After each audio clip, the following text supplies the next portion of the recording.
Hello, my name is Angelina Nabila, and today I will be giving a presentation on the MNC of my group's choosing, which is Unilever. And in my presentation, I will be covering the expansion of Unilever as an MNC, specifically to the region of South Korea. And I will be using various concepts and theories that's been taught by Mas Aji throughout the fourth semester to thoroughly explain how Unilever as an MNC operates and expand to a region such as South Korea, and how it affects dynamics of the South Korean market in the macro level and in the micro level. Without further ado, let's get started. So, Unilever. This is a very famous corporation. A lot of people use their products, but what exactly do they do? So Unilever is a multinational corporation based in the UK, specializing in consumer goods. It was founded on September 1929 following the merger of the Dutch margarine producer Margarine Unie and the British soap maker Lever Brothers, hence the name Unilever. It currently operates in over 180 countries, offering well-known personal care, hygiene, and food brands like Dove, Lifebuoy, Lux, and Knorr. Our group study compares Unilever's dynamics in Indonesia, China, and South Korea. Unilever's operations in these regions highlight the interplay between global strategies and local market dynamics. Using theories like Porter's 5 forces, our group analysis examines how geopolitical factors, state intervention, and socio-cultural preferences shape Unilever's competitive landscape. This analysis also focuses on how Unilever adapts its strategy in these key markets, balancing global competition also with local economic and political conditions. Indonesia, China, and South Korea all play a significant role in Unilever's business expansion in the Asian region, but all face distinct dynamics according to conditions in the region, with South Korea being the least competitive, China being moderately competitive, and Indonesia as the most competitive. On today's presentation, I will be focusing on how Unilever's expansion and operations in South Korea shapes their dynamics and what are the factors surrounding it. Unilever entered the South Korean market in 1920 and has since established a strong presence in the region. By 2023, Unilever had tripled its sales in the country, achieving market leadership with brands like Dove, Pond's, and Vaseline. The company's success is attributed to innovation, investment in talent, and a strong focus to adapt on the local market. Unilever's main motive for expansion in South Korea is market seeker. This is seen from Unilever's strategy in the region, such as strategic placement, advertising, and formula development that are more focused on beauty products like Dove, Vaseline, and Pond's. See, this is because South Korea has a very strong consumer base for hygiene and beauty products, as you all may know. And according to a 2020 report by Invest Korea, the South Korean beauty market has an estimated value of over 14 trillion Korean won, or equivalent to $10 billion in sales alone, which is why it is a very strategic place for Unilever to develop the position in the market and maintain strong control over the market in the area. Now, besides market seeker, efficiency seeker is also another strong motive for Unilever to expand in South Korea. Because South Korea has a very well-developed infrastructure and industrial technology which would ease manufacturing processes and distribution of products throughout the country easier and more efficient. So for the OLED paradigm of Unilever in Korea, in ownership, Unilever has a strong brand equity due to their diverse product portfolio and experience in a home goods market, being a MNC of over 100 years old and has branches across 180 countries. It also has extensive R&D capabilities, as seen in their acquisition of the Korean brand Carver in 2017, to develop products more suitable for locals. For location, South Korea offers a well-developed advanced infrastructure. Their technology is very advanced, especially in the digital sector. Their infrastructure is also developed not only in the metropolitan areas, but also the rural areas, making it much easier to distribute products more efficiently. Now, internalization. By establishing its own operations in South Korea, Unilever maintains control over production, marketing, and distribution, ensuring quality and consistency across its brands, especially in the Asian or East Asian region. With local innovation driving their launch products, Unilever ensures consistent quality and cultural relevance in the region, and direct operation via digital platforms like e-commerce Coupang, Olive Young, Market Curly also strengthens market responsiveness and preserves profit margins. The relationship between Unilever Korea and as a host country and its home country headquarters in the United Kingdom shows a typical parent-subsidiary model in MNCs. The UK headquarters, located in London, is in charge for setting overall strategies, managing brand standards, and making important decisions about finances, sustainability, and company policies. But at the same time, Unilever Korea also has some sort of freedom to manage its operations locally. This means that it can adjust products, marketing, and sales strategies to better suit Korean consumers. For example, by using popular platforms like Coupang and Olive Young, and by following local beauty trends. The insights gained from the Korean market are then shared across Unilever's global operations to help improve strategies in other countries too. And Unilever Korea is also an important part of the company's global production network. While it receives support from Unilever's global research and development, actually over 60% of their products sold in South Korea are made locally. This helps Unilever respond quickly to needs and preferences of the Korean consumers, making the company more effective and competitive in the region.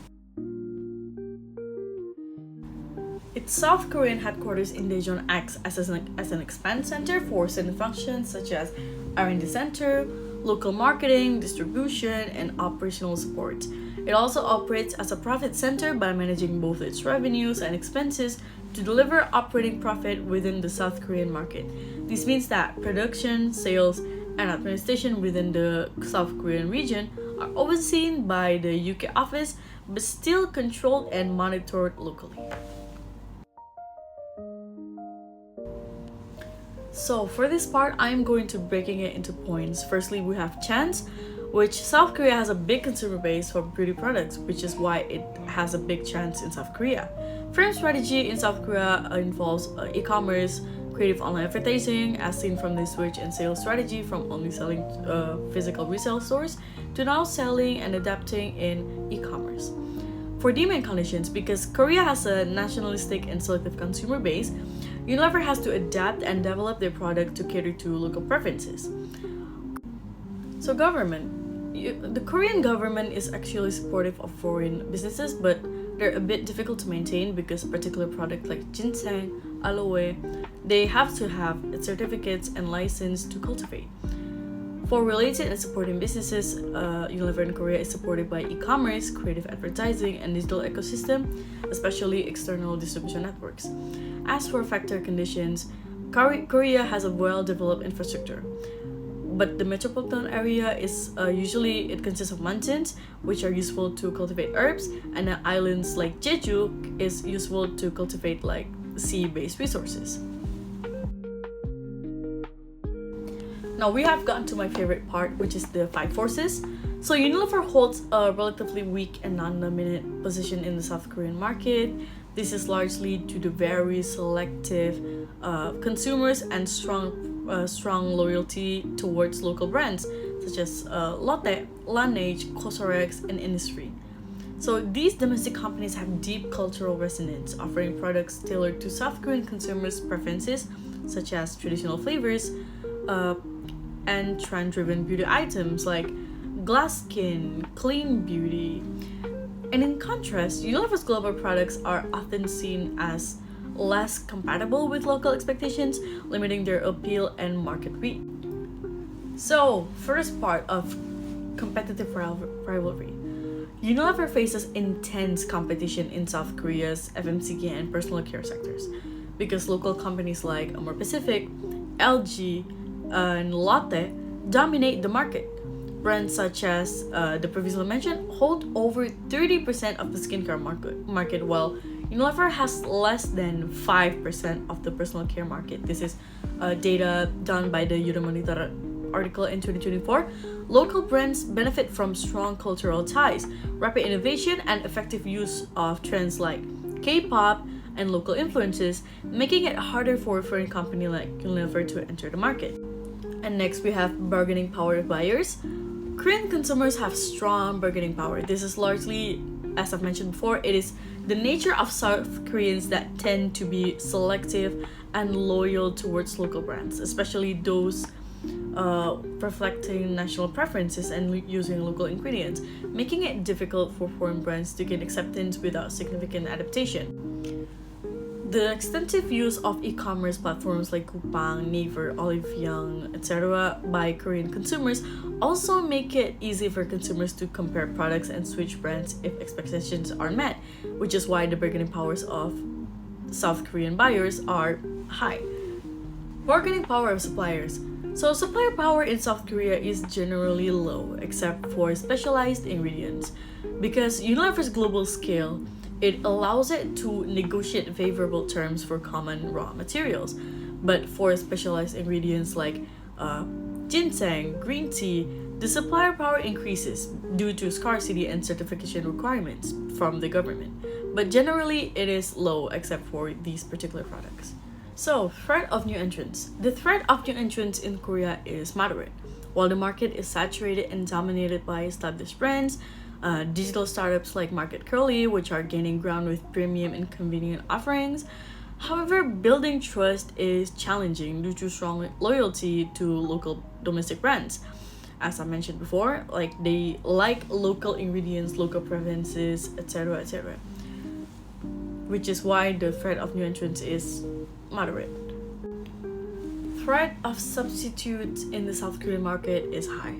The personal care and beauty sector is innovation driven, with many local brands offering natural ingredients and eco-friendly packaging, which aligns more with their K-beauty trends.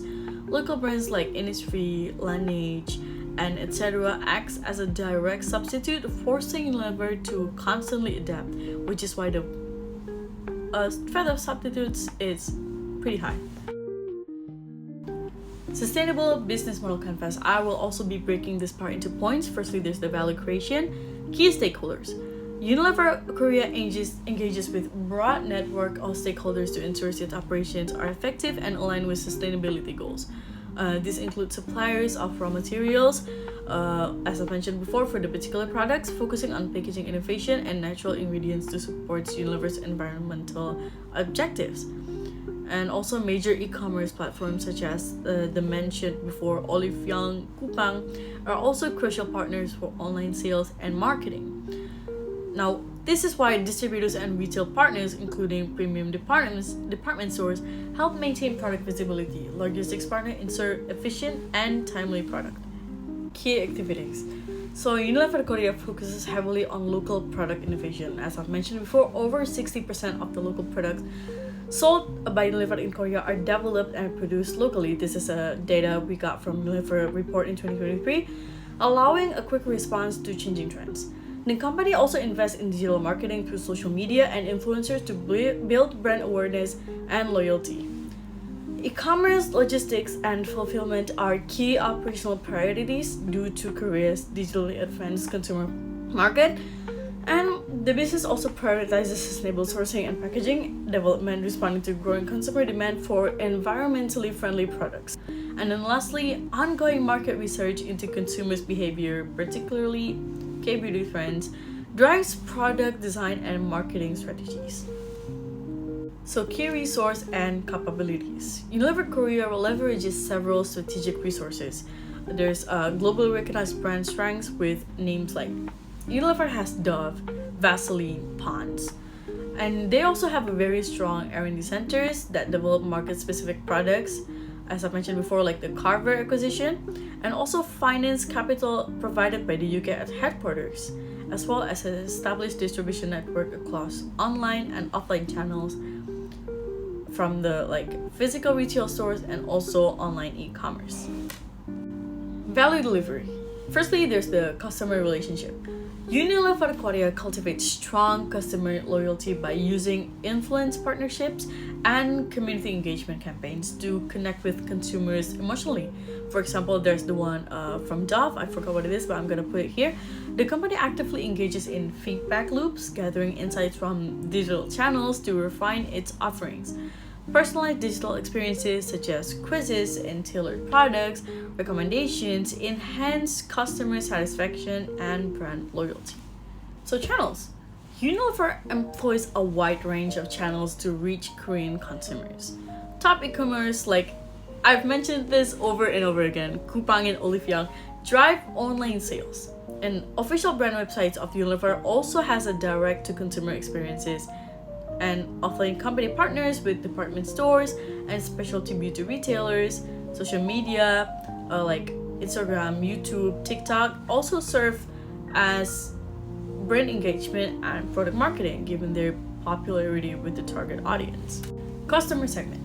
So the company Unilever targets young, trend-conscious Korean consumers, particularly women because they use more of the beauty products, who are known for following beauty trends and valuing product innovation. Value capture. Firstly, we have the cost structure, which key costs for Unilever Korea includes investments in local production and research and development, which are essential for developing products suited to Korean consumer tastes. The company allocates a significant resource to digital marketing and influencer partnerships as well for the marketing, as Korean consumers are highly influenced by online trends. Developing sustainable packaging is another cost driver, reflecting the company's commitment to eco-friendly practices because they have a very committed CSR. And finally, fees, commissions paid to leading e-commerce. Like they use a lot of e-commerce, right? Of course, their fees are also part of the operational cost structure. And next we have revenue stream. Revenue is for Unilever Korea is generated from a variety of channels. Primary incomes comes from the sales of the products, of course, beauty and personal care products across online and offline platforms. Additional revenue streams also come from seasonal product launches and like partnerships, investments, and new product innovations. And then lastly, for the sustainable business model canvas, value proposition. Firstly, there's the 3P profit. Delivering premium, high quality personal care products that resonate with the Korean consumers. Emphasis on skin, health, beauty trends, and innovation is very important for the profit part in Unilever South Korea. As for people, they support local economy through job creation, CSR like the gender equality, CSR, and they all contribute to the community development. And the next, planet. So Unilever in Korea is leading efforts in sustainable packaging because the consumers now they're also very like wanting eco-friendly products. So they started this initiative by sustainable packaging, reduce carbon emissions, and using ethically sourced ingredients. Now, for the last part of this presentation, I have prepared reflective questions on this analysis of Unilever in South Korea. Firstly, how can Unilever maintain long-term competitiveness in South Korea's highly selective and fast-changing personal care market, while also balancing global brand standards with local consumers' expectations and sustainability goals? Secondly, what challenges does Unilever face in adapting its global corporate social responsibility and sustainability and CSR strategies to align with the expectations of the Korean consumers, especially in the beauty and personal care sector? And then next and the last, number 3 is in the context of the 5 forces, how should Unilever manage the increasing threat of local substitutes and growing consumer preference for natural and eco-friendly products in South Korea? So that is the end of my presentation. Thank you so much for watching. See you guys next time.